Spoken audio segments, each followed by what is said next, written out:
നമുക്ക് എന്ത് ചെയ്യാം? കനേഡിയൻ ഡോളറാക്കി മാറ്റാം, ബ്രിട്ടീഷ് പൗണ്ട് ആക്കണേലാക്കാം, ജാപ്പനീസ് യെൻ ആക്കണേലാക്കാം, ഇന്ത്യൻ റുപ്പിയാക്കി മാറ്റാം. പറഞ്ഞ മനസ്സിലാണോ? ഇനി ഏതാണ്ട് 180ഓളം കറൻസികളായിട്ട് എന്തിനെ മാറ്റാം? PVC മെറ്റയെ മാറ്റാം. അത് കോയിൻ ബേസിൽ വന്ന ഒരു വാർത്തയാണ്. കോയിൻ ബേസ് എന്ന് പറയുന്നത് ക്രിപ്റ്റോ കറൻസിയുടെ കാര്യത്തിനകത്ത് ഫേക്ക് ന്യൂസുകൾ കൊടുക്കാത്ത, നമുക്ക് ജെന്യുവനായിട്ട് വിശ്വസിക്കാൻ കഴിയുന്ന ഒരു പ്ലാറ്റ്ഫോമാണ് ശരിക്കും കോയിൻ ബേസ് എന്ന് പറയുന്നത്. അതിലുണ്ടായ ഒരു വാർത്തയാണ് ഈ പറഞ്ഞൊരു കാര്യം. നമുക്ക് ബാക്കിലേക്ക് വരാം. അങ്ങനെയെങ്കിൽ നോക്കൂ, ഇത്രയ്ക്കും സാധ്യതയുള്ള PVC മെറ്റ നമുക്ക് നേടിയെടുക്കുന്നതിന് വേണ്ടി നമ്മുടെ മുമ്പിലേക്ക് പെൽവൻ ഇന്റർനാഷണൽ എന്ത് ചെയ്യുന്നു? 2 ഓപ്ഷൻസ് തരുന്നു അല്ലെ. അതിലൊന്നാണ് എന്ത്? Seed funding. രണ്ടാമത്തെ എന്താണ്? ടോക്കൺ ഫാമിംഗ് അല്ലെ. നോക്കൂ, ഈ സീഡ് ഫണ്ടിങ്ങിലും ടോക്കൺ ഫാമിങ്ങിലും നമുക്ക് എന്താണ് നേടാൻ വേണ്ടി കഴിയുന്നത്? സീഡ് ഫണ്ടിങ്ങിന്റെ ഭാഗമായി മാറാൻ നമ്മൾ എന്ത് ചെയ്യണം? എന്താണ് ചെയ്യേണ്ടത്? എന്നെ കൊണ്ട് പറയിപ്പിക്കാൻ വേണ്ടി തന്നെയല്ലേ നിങ്ങൾ ഉണ്ടാതിരിക്കുന്നത്. ഞാൻ ഈ പുള്ളി പറയാമല്ലോ, അദ്ദേഹം പറയട്ടെ എന്നുള്ള രീതിയിലാണ്. ശരിക്കും നമുക്ക് ട്രസ്റ്റ് വാലറ്റിലാണ് നമ്മൾ എന്ത് ചെയ്യുന്നത്? ഈ പ്രക്രിയകളെല്ലാം ചെയ്യുന്നത്. ട്രസ്റ്റ് വാലറ്റിന്റെ പ്രത്യേകത എന്താണെന്ന് നമ്മുടെ ബഹുമാനായിട്ടുള്ള രഘുമാർ സാർ പറഞ്ഞു വന്നു. നമുക്ക് ആ ട്രസ്റ്റ് വാലറ്റിലാണ് നമ്മൾ ചെയ്യുന്നത്. നമുക്ക് അവിടെ pvcmeta.io എന്ന് പറയുന്ന ഡൊമൈനിലേക്ക് നമ്മൾ അവിടെ PVC മെറ്റ വാങ്ങി സീഡ് ഫണ്ടിങ് നമ്മൾ തുടങ്ങിക്കഴിഞ്ഞാൽ ഇപ്പോഴത്തെ അവസ്ഥ പ്രകാരം എങ്ങനെയാണ് റിട്ടേൺ കിട്ടുക? 0.20% വെച്ചിട്ട് എത്ര നാളത്തേക്കാ പറയാ? 33 മാസം, 1000 ദിവസം അല്ലെ. 1000 ദിവസം അല്ലെങ്കിൽ 33.5 മാസം എന്ന് പറയാം. അപ്പൊ അവിടെ എന്ത് സംഭവിക്കും?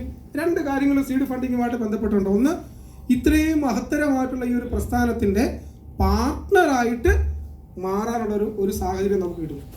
അത് ചെറിയ കാര്യമാണോ സുഹൃത്തുക്കളെ?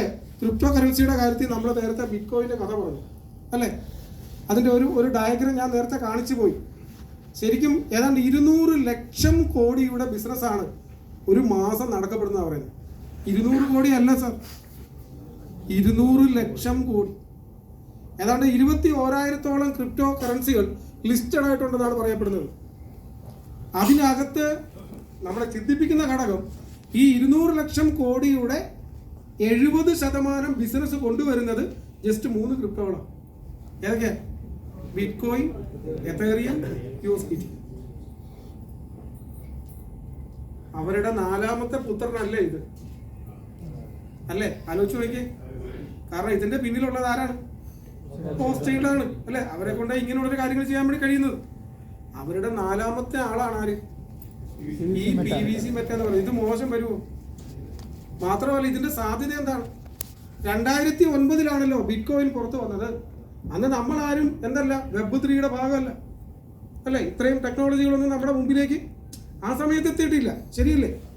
അപ്പൊ അന്നത്തെ ഒരു അൽഗോരിതത്തിന്റെ അടിസ്ഥാനത്തിലായിരിക്കുമല്ലോ ഈ പറഞ്ഞേക്കുന്ന എന്താണ് ബിറ്റ്കോയിൻ പ്രൊഡ്യൂസ് ചെയ്യപ്പെട്ടുള്ളത്. പക്ഷെ PVC മെറ്റയിലേക്ക് വരുമ്പോൾ ഈ പുതിയ നവീന ടെക്നോളജികളെല്ലാം ബ്ലെൻഡ് ചെയ്യപ്പെട്ടിട്ടുള്ള ഒരു ടോക്കണാണ് ശരിക്കും അത്. അതുകൊണ്ടാണ് ഇതിനെ മൾട്ടിപർപ്പസ് NFT ടോക്കൺ എന്ന് പറയുന്നത്, അല്ല ഫ്യൂച്ചർ ഓഫ് മണി എന്നൊക്കെ പറയുന്നത്. അപ്പൊ ശരിക്കും നിങ്ങളൊന്ന് മനസ്സിരുത്തി